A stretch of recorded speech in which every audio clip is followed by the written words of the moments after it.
अस्सलाम वालेकुम नाज़रीन। प्रोग्राम आज मुबारक के साथ अब्दुल क़य्यूम साहब स्वीडन से हमारे साथ हैं। उन्होंने एक मुझे तस्वीर भेजी मौजूदा चीफ ऑफ आर्मी स्टाफ की। नीचे लिखा हुआ था कि सदर पाकिस्तान भी यही है, वज़ीर आज़म भी यही है, ख़जाना भी यही है, सब कुछ यही है। एक ही तस्वीर मगर को 5-6 दफ़ा कॉपी करके। और अब पता चला कि जो एक ये जो आर्मी एक्ट का कानून था वो सदर साहब के दस्तखत किसी ने जाली कर ली है। यूँ साहब ये क्या हो रहा है? सदर के दस्तखत भी जाली, पायलट भी जाली, चीफ ऑफ आर्मी स्टाफ भी जिसकी मुद्दत खत्म होगी उसको बना दिया। सिस्टम ये किस तरह चलेगा जाली तरीके के साथ? मुबारक साहब, नहीं चल रहा पाकिस्तान। ये हमने हजार दफा बात की है कि पाकिस्तान नहीं चल रहा। जी। आप देखें पहले दिन से लेके आज तक जो कुछ हुआ है उसको अगर रिकाउंट करें, उसको गिने तो आप देखेंगे ये तो मुल्क थोड़ी चल रहा था। ये तो डंडे के जोर से ऊपर जिसका ताकत थी वो चलाते रहे। पाकिस्तानी लोगों को निचोड़ के इन्होंने रख दिया, इकानमी निचोड़ के रख दी। जजेस फैसले नहीं कर पा रहे, अदारे जो है वो कोई काम नहीं कर रहे। तो ये मुल्क फेल हुआ है, एक फेल स्टेट। इसको अभी डिक्लेयर कर देना चाहिए, क्योंकि ये 75 साल हो गए। जैसे रशिया 75 साल बाद टूट गया था, आज पाकिस्तान जो हमारे साथ हो रहा है प्रेसिडेंट हाउस के अंदर, यानी सबसे highest post supreme commander of Pakistan army का और प्रेसिडेंट ऑफ पाकिस्तान आइन का मुहाफिज, उसके अंदर क्या हुआ है? ये किसकी इंटरेस्ट थी? ये क्वेश्चन पैदा होता है। ये जो आर्मी एक्ट है ये भिजवाया गया किसकी मर्जी से? और ये जो क्रिमिनल्स थे 14 पार्टी के मुल्क के दुश्मन, उनके थ्रू भिजवाया गया। फिर किसकी इंटरेस्ट थी ये साइन होके वापस आए? और किसकी इंटरेस्ट थी कि पीटीआई को जो 9 मई में इन्वॉल्व किया गया और अभी इसको खत्म करने के लिए जो भी बहाना बनता है इनको खत्म कर दीजिए। किस अदारे की इंटरेस्ट है? किस शख्स की इंटरेस्ट है? साफ जाहिर है कि वो चीफ ऑफ आर्मी स्टाफ ये चाहता है। लोग कहते हैं बाजवा इसके पीछे है और बाजवा सब कुछ अभी करवा रहा है। वो बेशक हट गया, लेकिन ये बाजवे का दूसरा चेहरा है जो सामने है हमारे। और ये अगर प्रेसिडेंट ऑफ पाकिस्तान के जाली साइन से एक आइन बना दिया जाता है, जो ऑलरेडी आइन बना हुआ है, कल ये खत्म भी हो सकता है। तो ये मुबारक साहब, ये मेरे ख्याल में दुनिया की हिस्ट्री में कभी ऐसे हमने आज तक नहीं सुना कि प्रेसिडेंट साइन नहीं करता और उसके कोई साइन बंदा करके और कानून बना देता है, और उसी कानून के तहत कल से पकड़ दकड़ शुरू है, लोगों को जेलों में घसीटा जा रहा है। तो ये शर्मनाक बात है। शर्मनाक क्या, बेगैरत होने की हद हो गई है और हमारे मुल्क में हो रही है, सिर्फ पाकिस्तान में हो रहा है। सर ये बताइए, वो तस्वीर आपने भेजी चीफ ऑफ आर्मी स्टाफ की, कोई वो 6-7 दफा तस्वीर थी, वैसे मैंने पहले देखी हुई थी। ये हर जिम्मेदारी तो उन्होंने अपने हाथ में ली हुई है, तो फिर ये सदर की क्या जरूरत है, खजाना की क्या जरूरत है, निगरान की क्या जरूरत है? किस चीज के लिए ये लोगों को वहां पे तनख्वाहें देते हैं? देखिए ना मुबारक साहब, डंडा क्या चीज है? वो कहते हैं डंडे से जिसकी लाठी उसकी भैंस। अभी लाठी उनकी है तो ये अदारे तो उनके सामने वो सारे पांव के नीचे है ना। पहले भी आइन को फाड़ा गया, फेंका गया, कागज के टुकड़े ये वो जो भी आया चढ़ गया पूरे मुल्क के ऊपर, आखिर फेल हो गए, सारे फेल हुए। अभी ये जो बाजवा है उसने पूरी एक चलती फिरती हुकूमत को उठाया, फिर अभी ये आ गए। अभी ये जरूरत है ना, अब आपकी कौम जब सो जाएगी, कौमें जागती हैं मुबारक साहब, तो उनको कोई उनके हकूक के ऊपर कोई डाका नहीं मार सकता, उनके हकूक को कोई खत्म नहीं कर सकता। कौमें जाग रही होती हैं, वो सड़कों पे आ जाते हैं, वो मुकाबला करते हैं, वो मार खाते हैं, लेकिन अपने हकूक को वो जाने नहीं देते। अभी आपकी कौम सो गई है। 22 करोड़, हम 24 करोड़ 25 करोड़ का नाम लेते जा रहे हैं रोज। तो हालत तो ये है कि एक सदर हाउस में एक प्रेसिडेंट ऑफ पाकिस्तान एक आइन को एक एक्ट को मानता नहीं है और उसको कहता है वापस करो।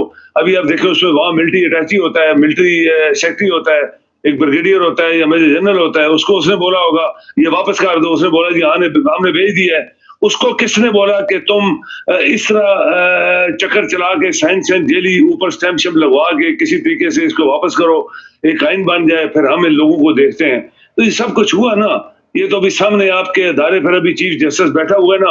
अगर वो जिंदा है, अगर वो जिंदा कौम है, अगर वो जिंदा उनका जमीर है और वो आइन को मानते हैं, पाकिस्तान के आइन को तो पहले नहीं माना। मुबारक साहब आपके सामने है। आपकी पार्लियामेंट जिन्होंने ये क्रिमिनल्स ने एक्ट बना के प्रेसिडेंट को भेजा है, उसी पार्लियामेंट ने सुप्रीम कोर्ट के चीफ जस्टिस जो जिसको प्रोटेक्टेड कहते हैं, प्रोटेक्टेड एक आदमी होता है और वो सबसे बड़ा आइन को प्रोटेक्ट करने के लिए बैठा होता है, उसकी बात नहीं मानी गई, किसी ने भी नहीं मानी। आर्मी ने नहीं मानी, मिनिस्टर ऑफ फाइनेंस ने नहीं मानी, चीफ इलेक्शन कमिश्नर ने नहीं मानी, आपका वो मिनिस्टर ऑफ इंटीरियर जो शक्ल से एक लानती आदमी है, जो ये करप्ट दुनिया का वजीर आजम, इसने नहीं माना। किसने नहीं माना? अभी आइन तो पहले ही आपका खत्म हो गया है, अभी प्रेसिडेंट रह गया था, जो हेड ऑफ द स्टेट होता है उसके साथ भी धोखा किया गया है।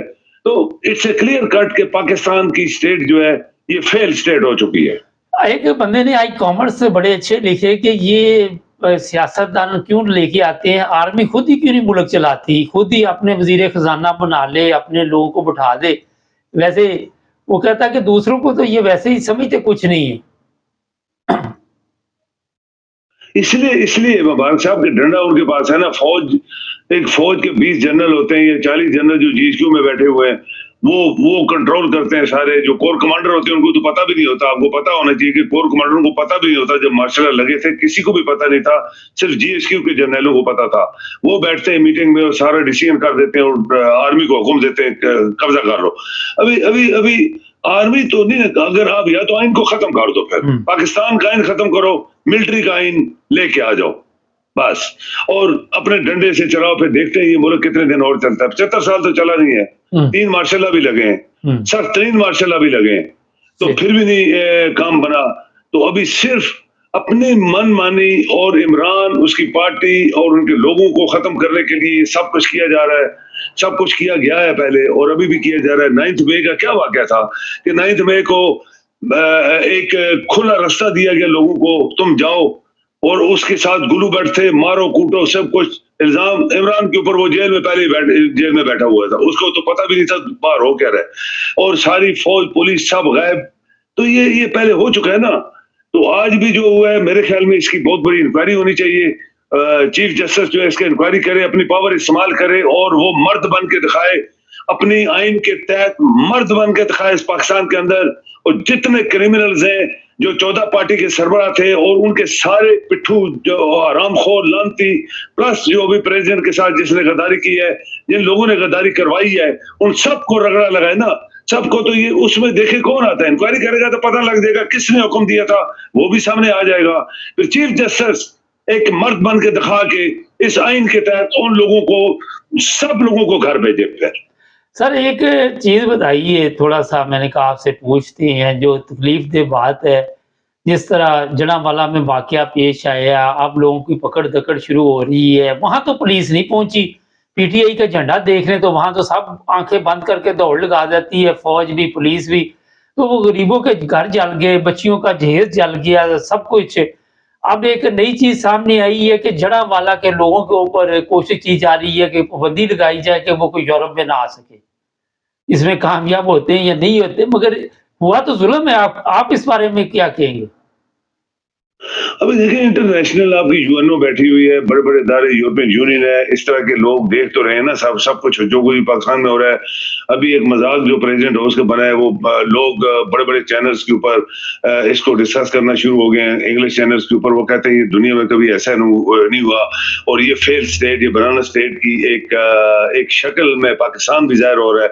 तो आप देखें, ये इसीलिए हो रहा है कि जस्टिस सिस्टम आपका फेल हुआ है ना। अगर जस्टिस सिस्टम फेल ना हो तो कोई जना वाला ये रात को कुरैशी को पकड़ लो, उसको पकड़ लो, उसको पकड़ो, इमरान को अंदर दो, उसको उधर से नहीं निकालना, उसको ज्यादा सहूलियात नहीं देनी, उसको खाना दो, गंदा ये लटाओ जमीन के ऊपर। ये जस्टिस सिस्टम आपका फेल हुआ है तो सब कुछ हो रहा है। और जस्टिस सिस्टम के जो लोग हैं, चूंकि ये लोग इन्हीं के पैदावार हैं, इन्हीं की सिफारिशों से वहां बैठे हुए हैं, इन्हीं ने इनको अपॉइंटमेंट दी है, वहां पे तो बैठे हैं, तो वो उनको फेवर कर रहे हैं, वो उनको कर रहे हैं। मुल्क के लिए कोई काम नहीं कर रहा। आइन बना हुआ है, आइन के ऊपर कोई चल नहीं रहा, आइन की बात ही कोई नहीं मान रहा। आपके सामने पार्लियामेंट के अंदर क्या क्या चीफ जस्टिस को गालियां दी गई, chief justice of supreme court of Pakistan को क्या क्या कहा गया, आइन को नहीं माना गया। तो फिर ये जब आइन ही कोई नहीं आप नहीं मानते तो जस्टिस सिस्टम किसको मिलेगा? अगर फिर भी चीफ जस्टिस अगर वो दलेर आदमी है, अगर वो आइन को मनवाना चाहता है तो मेरे ख्याल में उसके हाथ में बड़ी पावर है। वो आज ही 24 आवर्स में बड़े बड़े लोगों को, जिन्होंने ये सारी साजिशें करवाई और जिन्होंने इसकी बातें नहीं मानी, उन सबको घर भेज सकता है अगर इसके अंदर जुर्रत है तो। बहुत शुक्रिया सर आपका जी थैंक यू। नाज़रीन, चीफ जस्टिस के पास जुर्रत अल्लाह करे हो, मगर सर की ख्वाहिश तो बड़ी अच्छी है, मगर मेरा ख्याल है चीफ जस्टिस के अपने भी वो कहते नहीं पंजाबी कुत्ते फेल ले, लफ्ज़ होता है तुक्के फेल, वो जो साइकिल फ्री नहीं हो जाती, वो हालात हुए वो अदालतों के बिल्कुल फ्री चल रहे। किसी के पास अगर इख्तियारात भी है तो उसको डराया इतना गया कि वो अपने इख्तियारात ही भूल चुका है। जल्दसाजी में हमारा बादशाह नंबर 1 पे हम जा रहे हैं, हर 2 नंबर काम हम करते हैं, सदर के दख्सत हों, वज़ीर आज़म जाली, हर चीज़ जाली। तो ये मेरा हाल है, इससे मैं बात को ख़त्म करता हूँ। 35 साल की बात शायद पहले की है कि मैं जर्मनी एक वकील के पास गया, उसको कोई पेपर दिए पाकिस्तानी, वो कहता है इन पेपरों की क्या वैल्यू है, ये जो मोहरें लगी हुई हैं पता नहीं असली है या नहीं। उसने एक कोरा कागज़ निकाला, कहता है ये जर्मन कागज़ है, सादा है, इसकी वैल्यू आपके ये जो गवर्नमेंट के पेपर हैं उनसे ज़्यादा है। देख लें, 35 साल पहले की बात, उसको उस वक़्त ही पता था। हमारे चैनल को सब्सक्राइब करें, जुड़े रहें हमारे साथ।